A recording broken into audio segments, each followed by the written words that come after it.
Hello friends, welcome to my channel.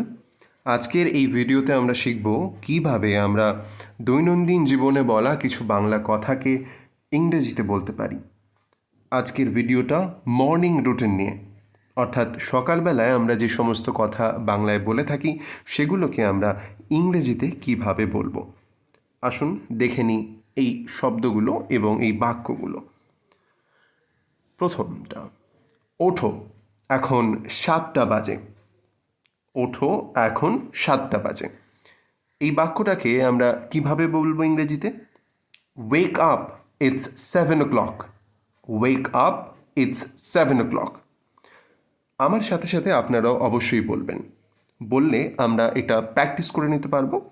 এবং একটা কথা সবসময় মনে রাখবেন যে অনুশীলনের মাধ্যমেই আমরা একটা ভাষা সবচেয়ে ভালোভাবে শিখতে পারি।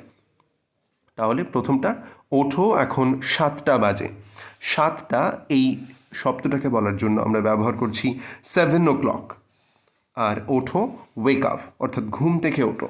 Wake up, wake up, it's 7 o'clock। Please repeat after me. Wake up, it's 7 o'clock। এরপরে 2 নম্বর বাক্য, আমার 1 কাপ চা দরকার। হ্যাঁ, আমরা সকলেই সকালবেলায় উঠে চা পান করি, তাই তো? তাহলে আমাদের এই কথাটা বলতেই হয়, আমার 1 কাপ চা দরকার।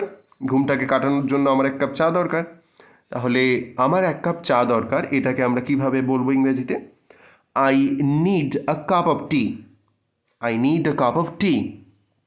I need a cup of T. Okay, so please repeat after me. I need a cup of টি।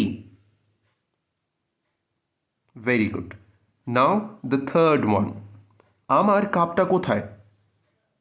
তো আমাদের যখন চা দরকার, আমি নিশ্চয়ই কাপটা আগে খুঁজবো, তারপর সেই কাপটা ব্যবহার করব।